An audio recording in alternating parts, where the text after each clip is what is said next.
UP विधानसभा के चुनाव को लेकर के अब राजनीतिक सरगर्मियां काफ़ी तेज होती जा रही हैं। इसी बीच जो बड़ी पार्टियां हैं वो क्षेत्रीय पार्टियों को आकर्षित करने में अब जुट गई हैं। तो मेरे साथ अभी बातचीत करने के लिए फूलन सेना के राष्ट्रीय अध्यक्ष गोपाल निषाद जी हैं। इनसे जानेंगे कि इस विधानसभा के चुनाव में इनकी क्या रणनीति है, इनका क्या मूड है और इनका निषाद समाज अब कहाँ जा रहा है। आपका सर स्वागत है जी। क्या विचार है आपका इस बार? देखिए, उत्तर प्रदेश में भारतीय जनता पार्टी की जो सरकार है वो बदबू कर रही है, जनता त्राहि त्राहि कर रही है। हमारी अपनी फूलन सेना भारतीय जनता पार्टी को जो करारी शिकस्त देगा उसके साथ हम रहेंगे और उत्तर प्रदेश को भाजपा मुक्त करेंगे। तो आप निषाद समाज से आते हैं, तो निषाद समाज के नेता संजय निषाद भी हैं तो और तमाम आ रहे हैं, बिहार से लोग भी आ रहे हैं, तो कितना आकर्षण कर रहेगा आपका पूर्वांचल में, इधर मऊ बेल्ट में? देखिए, अभी आप लोगों ने स्टिंग ऑपरेशन देखा होगा। ये लोग जनता की सेवा नहीं बल्कि जनता का खून चूसने के लिए आ रहे हैं, हर सीटों को बेचने के लिए आ रहे हैं। हम लोग फूलन सेना के लोग निषाद समाज को, पिछड़े वर्ग के समाज को बिकने नहीं देंगे और ईमानदारी के साथ जनता के साथ खड़ा होकर के भारतीय जनता पार्टी को हराने का काम करेंगे। बिहार से एक नेताजी आए हैं, यूपी से एक नेताजी हैं, ये लोग मिल करके बीजेपी के साथ खड़ा होकर के सिर्फ वोटों का सौदा कर रहे हैं। हम लोग सौदा नहीं होने देंगे और उत्तर प्रदेश में जो भाजपा को हराएगा उसके साथ खड़ा होकर के भाजपा को हराने का काम करेंगे और उत्तर प्रदेश में एक दूसरा विकल्प बनाने का काम। ये देखते हैं कि जब ये कोई भी पार्टियां होती हैं, कोई नेता होता है, शुरुआती दौर में जाति की बात करके आता है, लेकिन जैसे ही वो मंत्री बनता है अपने जाति और समाज को क्यों भूल जाता है? इसी से तो जनता उब चुकी है। जनता एक तीसरा विकल्प चुनना चाहती है, एक नया चेहरा चुनना चाहती है और उत्तर प्रदेश में निषाद समाज के लोग अपने नेताओं से अघा चुके हैं। निषाद समाज में बैठे हुए मंत्री लोगों की औकात यह है कि एक होमगार्ड का ट्रांसफ़र नहीं करा सकते हैं, एक चौकीदार का ट्रांसफ़र कराने की उनकी कुवत नहीं, उनकी कोई सुनवाई नहीं है। जैसे बैंड बाजा में एक झुंझुना बजाने वाला व्यक्ति होता है जिसे शामिल बाजा कहा जाता है, उसी तरीके से निषाद समाज के मंत्री भाजपा की सरकार में शामिल बाजा बन करके सिर्फ झुंझुना बजा रहे हैं। इनकी कोई औकात नहीं, कोई सुनवाई नहीं। इस परिस्थिति में निषाद समाज के लोग निषाद समाज के बेटा गोपाल निषाद को अपना नेता मान रहे हैं और हमारे इशारे पर पूरे उत्तर प्रदेश के निषाद समाज के लोग एक नई दिशा, एक नई रणनीति तय करने जा रहे हैं। गोपाल निषाद कहाँ जा रहे हैं?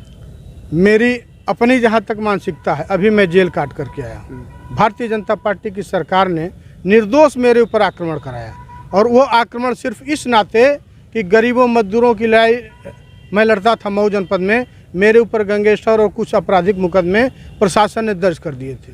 योगी सरकार की मंशा है कि जो भी अपराधी होगा उसको अंदर डालो।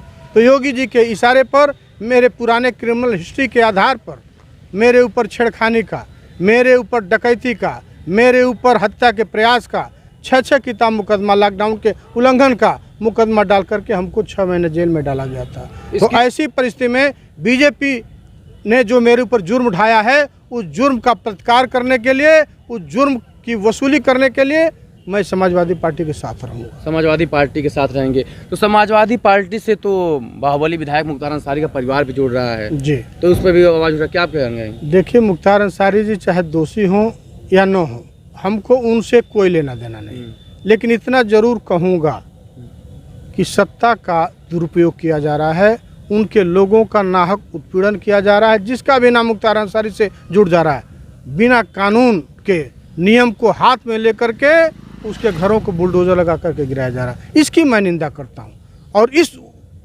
उत्पीड़न के खिलाफ मैं भाजपा के खिलाफ हूं और मुख्तार अंसारी से सहानुभूति रखता हूं। सहानुभूति रखते हैं। ये जानना चाहते हैं आपको किस मामले में जेल भेजा रहा था, क्या वजह थी, क्यों सत्ता से डर रही थी?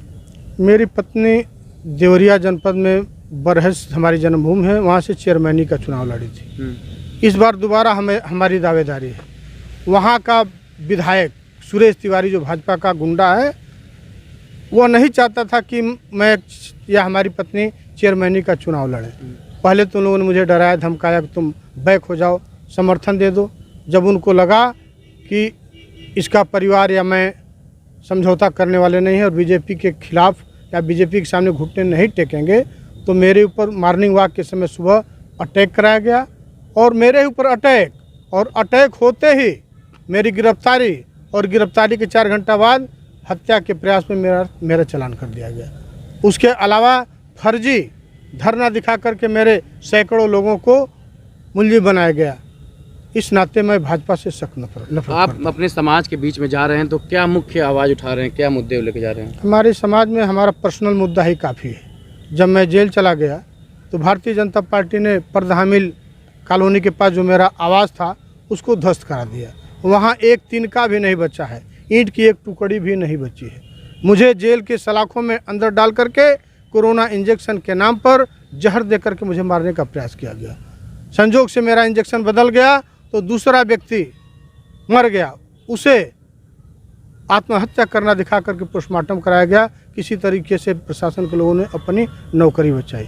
जेल से आने के बाद मुझे हत्या करने के लिए सुपारी दी गई। संजोग से जो लोग सुपारी दिए थे उनको आजीवन कारावास की सज़ा हो गई। बरहज का चेयरमैन आज जेल की सलाखों में है। इस नाते मैं थोड़ा बहुत निकल पा रहा हूँ, नहीं तो भारतीय जनता पार्टी नहीं चाहती थी कि मैं घर के बाहर निकलूं या जनता के बीच जनता की आवाज़ बनूं, पार्टी के लिए मैं संघर्ष करूं या बीजेपी के खिलाफ आवाज़ उठाऊं। मेरी हत्या की भी मुकम्मल तैयारी थी। अब थोड़ा बहुत सांस ले पा रहा हूं और जब तक मेरे तन में सांस रहेगी बीजेपी को उखाड़ फेंकने के लिए मैं संकल्पित हूँ। तो इस सरकार में आपको क्या सबसे बड़ी कमी दिखती है? इस सरकार में सबसे बड़ी कमी है कि यह सरकार जातिवाद का नंगा नाच कर रही है, जात विशेष का बोलबाला है। हम लात खा करके थाने में जाते हैं, हम पिछड़ी जाति के हैं, हम दलित हैं, तो हमारा FIR दर्ज नहीं किया जा रहा है। हमें उल्टे ही बंद करके मारा पीटा जा रहा है। ज़बरदस्त थानों में वसूली हो रही है। गरीबों, पिछड़ों, दलितों का वजीफा रोक दिया गया है। हमारा आरक्षण इन लोगों ने डकार लिया है। गरीब तुरैया जात के हमारे बगल में नेता हैं, इनके जाति का अनुसूचित जात का प्रमाण पत्र रोक दिया गया। यानी कुल मिलाकर के इस देश में, इस प्रदेश में भारतीय जनता पार्टी जमींदारी राज लाना चाहती है। मैं जमींदारी राज के खिलाफ हूँ और इस नाते भाजपा के खिलाफ। आप सपा से जुड़ रहे हैं और उससे सहानुभूति रखते हैं। सपा भी तो यही आरोप लगता है कि उसके सरकार में विशेषकर यादव जाति काफ़ी प्रभावी हो जाती है। बात आपका कहना कुछ हद तक सही है, लेकिन यह सिर्फ बदनाम करने के लिए। मैं बताना चाहता हूँ कि जब मायावती की सरकार थी तो आरोप लगा कि चमार गुंडई कर रहे हैं, जबकि चमार एक सीधी साधी बिरादरी है। अखिलेश जी के ऊपर आरोप लगा कि वो यादववाद कर रहे हैं, लेकिन मैं तो इस सरकार में देख रहा हूँ कि योगी होते हुए, सन्यासी होते हुए खुल्लम खुल्ला ठाकुरवाद कर रहे हैं, खुल्लम खुल्ला ब्राह्मणवाद हो रहा है, खुल्लम खुल्ला यहाँ जमींदारी राज चल रहा है। थाने से लेकर के डाकखाने में हमारे जैसे पढ़े लिखे लोग थाने में चले जाते हैं तो छोटी जात जान करके हम लोगों को उचित सम्मान और उचित कुर्सी नहीं मिलती है, तो उनसे एक किस मामले में कम है। तो ये मतलब आपका कहने का भी है कि जिसका सरकार है, जिस जाति की सरकार है, वो हावी रहता है, ये भी माना हावी रहता है। लेकिन एक सन्यासी से यह उम्मीद नहीं थी। अच्छा, एक सन्यासी ठाकुरवाद करे, ब्राह्मणवाद करे, जमींदारीवाद करे, इसके मैं खिलाफ हूँ। और यह उन दोनों के ऊपर चढ़ करके लांग रहे हैं। अब समझ लीजिए कि पानी सर के ऊपर बहने लगा। मान लीजिए अगर सपा सरकार में आती है, अखिलेश यादव मुख्यमंत्री बनते हैं, आप अगर मंत्री बन गए तो आप भी जातिवाद करेंगे इसी तरह? भाई देखिए, हमारा तो जन्मजात स्वभाव है। मैंने हर जाति के लिए धरना दिया है, मैंने हर संप्रदाय की लड़ाई लड़ी है और गैर जातियों की लड़ाई में मेरे ऊपर 36 की मुकदमा है। मेरा अपना कोई डांड मेड़का है या हमारी जाति का कोई ऐसा मुद्दा नहीं रहा जिसमें मैं जेल गया। मैं हर जातियों के लिए जेल गया। तो इसके पहले भी तमाम हम लोग बात कर रहे थे संजय निषाद की और ओम प्रकाश राजभर की। अगर आप भी कुर्सी पर बैठ जाएंगे तो समाज को भूल जाएंगे, मलाई चटनी। देखिए, जिनकी जो नेचर उससे नेचर नहीं बदलता है। ओम प्रकाश राजभर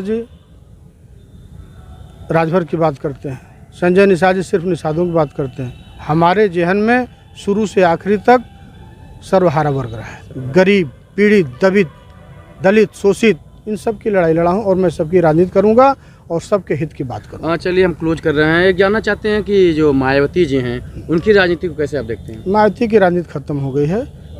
अब दुनिया और समाज के लोग जान चुके हैं कि ये सिर्फ पैसे की राजनीति करती हैं।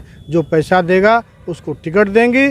अब वो बदबू कर रहे हैं। अब वो उनको उत्तर प्रदेश में नहीं आना है। फूलन सेना कितनी सीटों पर चुनाव लड़ने जा रही है? फूलन सेना कल फैसला करेगी। अच्छा, कल फैसला कल फैसला करेगी और कल के बाद हम आपको बता देंगे कि हम कितने सीट। किससे बातचीत हो रही है? अखिलेश यादव से बातचीत हो रही है? जी, हमारे अखिलेश यादव से। तो ये थे मेरे साथ गोपाल निषाद जी। इनका कहना है कि इस बार के विधानसभा चुनाव में ये अपनी फूलन सेना के साथ दमदारी से आवाज़ रखेंगे और कहीं ना कहीं निषाद समाज सहित पूरे समाज की आवाज़ उठाएंगे। आप बने रहिए मेरे साथ, यानी अभिषेक सिंह के साथ।